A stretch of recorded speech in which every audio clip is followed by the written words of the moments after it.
what most people think India looks like on the outside.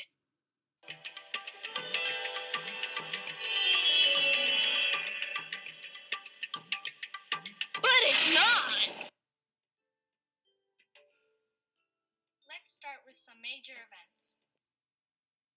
The first major event is the Turkish invasion from 1000 to 1206 AD. The Turkish invasion. The medieval period of India starts with the Turkish invasion. After the death of Harshavardhana, an era of feudalism arises in India, and India was too busy capturing small kingdoms to notice the aggressive invasion of the Turks. The invasion took place around the 11th century, led by Muhammad Ghazni. He plundered India 17 times in 25 years and looted India of its wealth and resources. Money! The wealth helped keep hold over India, and he built many mosques and palaces. Many mosques and palaces. I mean, this guy was practically rolling in gold. Like, bruh, too cool for school. After plundering many times, he died in 1030 AD. The next major event is the Slave Dynasty from 1206 to 1290 AD. The Slave Dynasty. It is said that Muhammad Ghori didn't have an heir to the throne, and he had the habit of treating his slaves like his own children.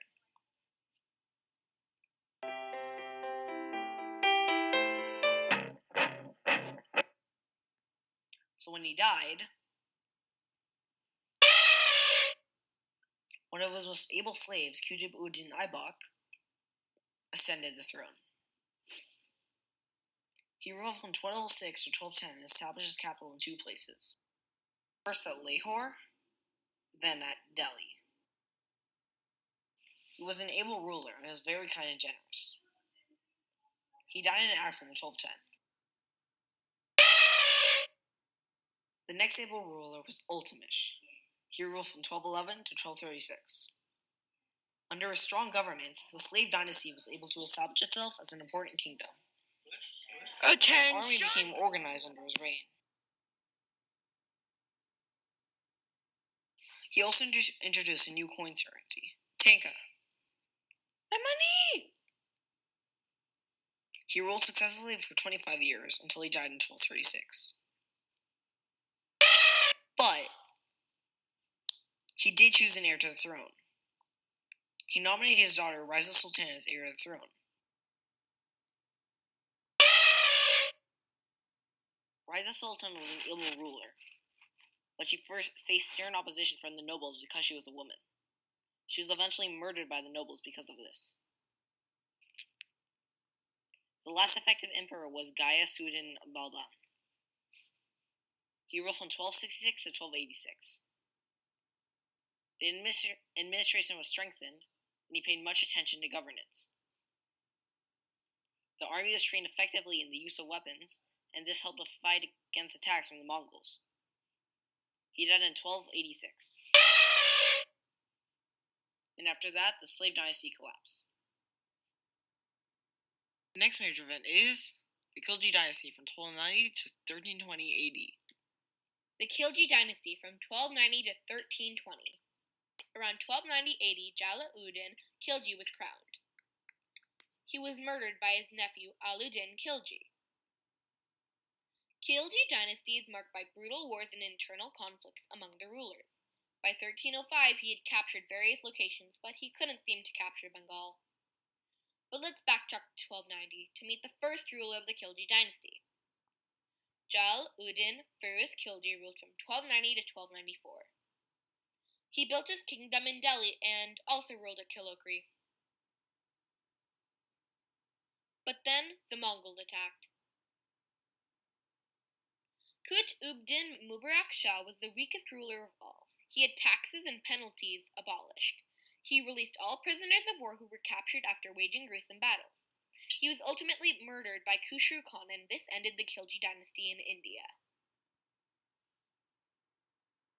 The next major event is the Tughlaq dynasty from 1320 to 1412 AD. The Tughlaq dynasty, 1320 AD to 1412 AD. Ghiyath al-Din Tughlaq was the founder of the Tughlaq dynasty in India. His real name was Ghazi Malik and he ruled from 1320 to 1325. He founded Tughlaqabad outside of Delhi. His successful defense against the Mongols made him an able ruler. His successor, Muhammad bin Tughlaq, was a bright man. He was very skilled in mathematics and science. Firoz Shah Tughlaq was the successor of Muhammad bin Tughlaq. Firoz Shah was a caring ruler unlike Muhammad bin Tughlaq. He made sure that people in his kingdom were very happy and listened about their problems patiently. However, he was not military strong and could not sustain any sort of external attacks or aggression. Firoz Shah died in the year of 1388. After that, the Tughlaq dynasty faded away in no time. The final major event is the Sayyid dynasty from 1414 to 1478 AD. The Sayyid dynasty from 1414 to 1478. It was the Delhi Sultanate of India and reigned from 1414 to 1451. The Sayyid Empire was formed amidst chaos when there was no figure of authority to control Delhi. Khizr Khan ruled from 1414 to 1421. He was known to be an able administrator and was very soft-natured. War was his last resort. Peace and kindness, yay! Mubarak Shah was a wise man and an efficient ruler and remained on the throne from 1421 to 1434. The city of Mubarakabad was founded by him in the year 1433. He lost trust and affection of his nobles and royal force who had freed him for his captors. He was a lethargic and lazy ruler who just wanted to live his life in pleasure. After Muhammad Shah died in 1444 and Alam Shah, his son, took over, during the year 1447 he visited a place called Badwan and loved it so much that he decided to stay there forever. Till 1451, Delhi was ruled by Bulul Lodi and Alam Shah ruled Badwan till he died in the year 1478. With his death, the Sayyid dynasty came to an end. Power and class structure. Hello kids, it's time to play your favorite game show, What's Your Caste? The rules are simple. 5 contestants will take turns choosing professions in hope of choosing the one that will end up at the top of the caste system. Try not to end up at the bottom. And choose wisely. Castes are an essential feature of people's identities. People never saw this caste is the same way the universe worked. The sun and planets had to follow their path, and people had to live according to their caste. I'm Biff Biffball, and this is What's Your Caste? Let's get on with the show, shall we? Let's introduce the first contestant, Billy Bob Joe. Billy Bob Joe, please step over to the questioning area.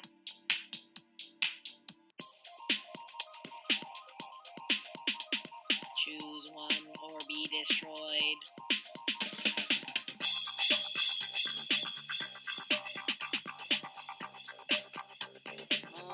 I think I will go with merchants and landowners. Welcome back. You have chosen merchants and landowners. Let's see which class you got. You hit it smack dab in the middle with the Vaisha. The Vaisha are merchants and landowners. Have fun in your caste. And we are down to 4 contestants. Let's introduce our next one. Please welcome Frederick Freddy. Shall we step over to the questioning area? Okay.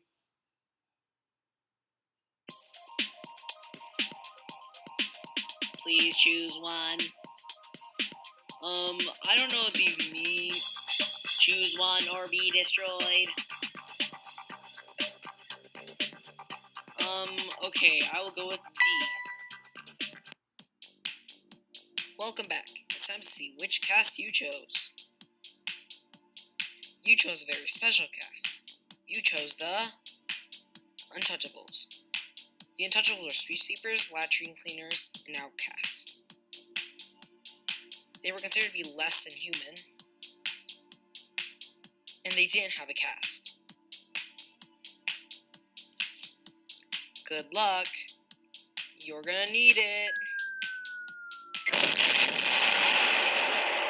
Now it's time to reveal our third contestant, Bob the Builder.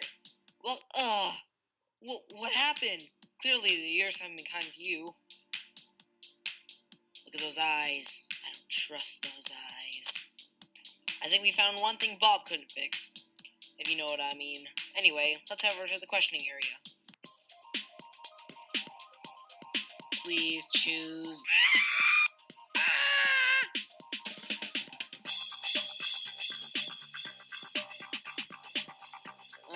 I will go with B for Bob. Let's see which soon-to-be ugly class you joined. You have chosen the Kaisachiga. They were warriors, kings, and leaders.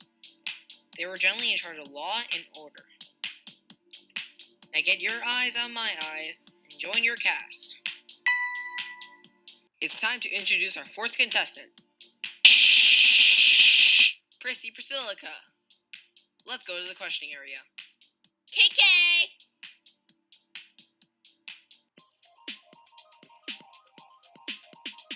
Please choose one.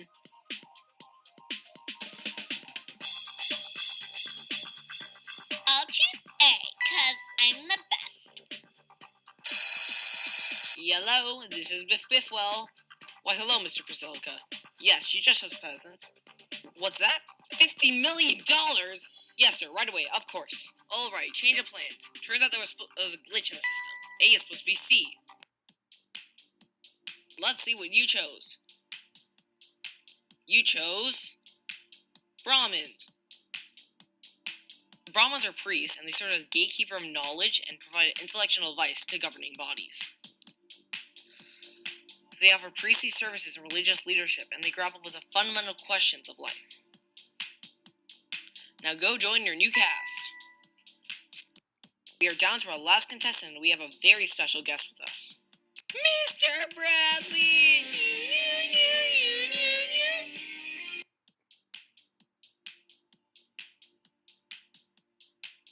Mr. Bradley here has done the unthinkable. He studied! But since he is the last one left, he only has one choice. Peasants, commoners, and servants. Looks like you got Sudra. The Sudra were peasants and servants. Thanks for playing, Mr. Bradley.